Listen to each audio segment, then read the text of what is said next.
Assalamualaikum warahmatullahi wabarakatuh.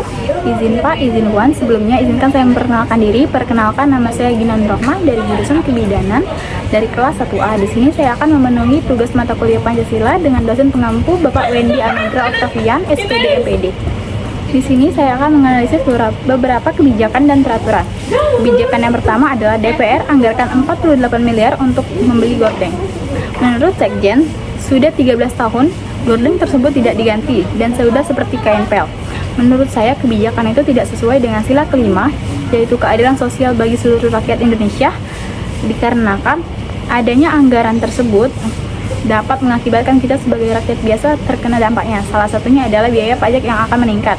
Apabila anggaran negara meningkat, maka kebutuhan yang harus masuk ke dalam anggaran negara juga harus meningkat. Pasal 33 Undang-Undang Dasar 1945 yang menekankan pentingnya pengelolaan sumber daya alam untuk peningkatan masyarakat. Kebijakan yang kedua ada 175.510 narapidana dapat remisi PUT RI, 2.606 langsung dibebaskan.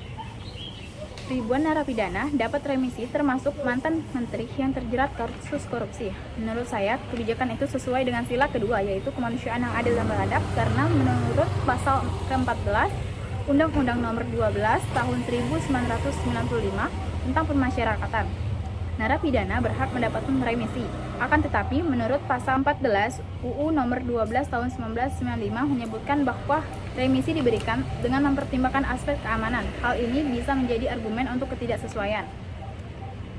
Menurut sila ketiga, yaitu Persatuan Indonesia yang menekankan pentingnya menjaga keamanan persatuan bangsa yang bisa terganggu jika narapidana yang berbahaya dibebaskan, atau bahkan memiliki rekam jejak kriminal yang berat. Kebijakan yang ketiga adalah Presiden, pemerintah respon dampak El Nino pada 18,8 juta KPM. Akhirnya cair juga, Jokowi bagikan BLT Nino sebesar 400.000.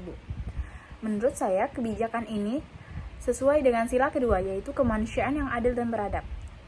Pemerintah yang membantu masyarakat yang sedang menghadapi kesulitan dan atas ketidaksesuaian kebijakan. Meskipun 400.000 terbilang tinggi dari sebelumnya, meskipun perlu dievaluasi, menurut saya jumlah tersebut belum cukup untuk memenuhi kebutuhan dasar KPM.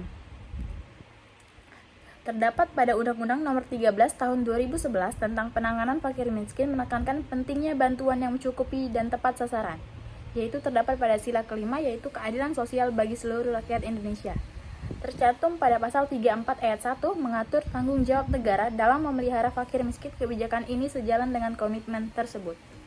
Kebijakan yang keempat adalah Indonesia bakal impor beras 2 ton hingga akhir 2023. Menurut saya kebijakan ini sangat tepat karena berkaitan dengan sila ketiga, yaitu Persatuan Indonesia. Mengimpor beras dapat dianggap sebagai upaya untuk mengatasi stabilitas pangan dan mencegah kelaparan yang mendukung persatuan dan kesejahteraan masyarakat. Kebijakan ini juga didukung oleh pasal Undang-Undang Nomor 18 Tahun 2012 tentang pangan yang mengatur tentang ketahanan pangan dan pemenuhan kebutuhan pangan masyarakat. Kebijakan yang kelima adalah Menteri Prabowo perkuat TNI melalui pembelian 24 pesawat tempur F-15EX baru dari Amerika Serikat.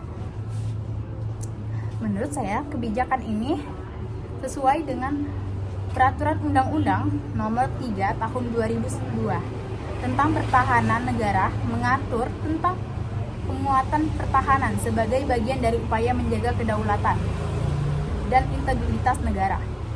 Pembelian pesawat ini dianggap sebagai langkah untuk meningkatkan kemampuan pertahanan Indonesia. Kebijakan ini juga didukung oleh sila keempat, yaitu kerakyatan yang dipimpin oleh hikmat kebijaksanaan dalam permusyawaratan perwakilan, yaitu kita sebagai perwakilan dalam menjaga keamanan dari negara kita sendiri. Dengan adanya pesawat tempur yang canggih, TNI bisa lebih efektif dalam menjaga kedaulatan dan keamanan negara dari potensi ancaman eksternal. Pembelian ini juga bisa menjadi peluang besar untuk transfer teknologi dan meningkatkan industri pertahanan dalam negeri. Yang terakhir adalah satu peraturan, yaitu Omnibus Law Cipta Kerja. Menurut saya, Omnibus Law Cipta Kerja ini sesuai dengan sila kedua, yaitu kemanusiaan yang adil dan beradab, di mana setiap warga negara berhak untuk mendapatkan perlindungan dan kesejahteraan. Jika Omnibus Law tidak diperhatikan hak-hak kerja, maka akan bertentangan dengan sila kelima, yaitu keadilan sosial bagi seluruh rakyat Indonesia. Karena keadilan sosial sangat diperlukan oleh setiap orang. Jika ada pengurangan hak pekerjaan, hal ini bisa dianggap melanggar sila ini.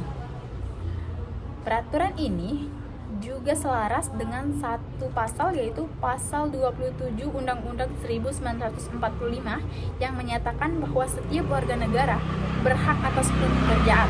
Dengan menciptakan lapangan kerja, Omnibus Law dapat mendukung prinsip ini.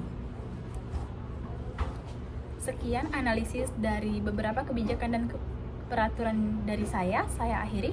Wassalamualaikum warahmatullahi wabarakatuh.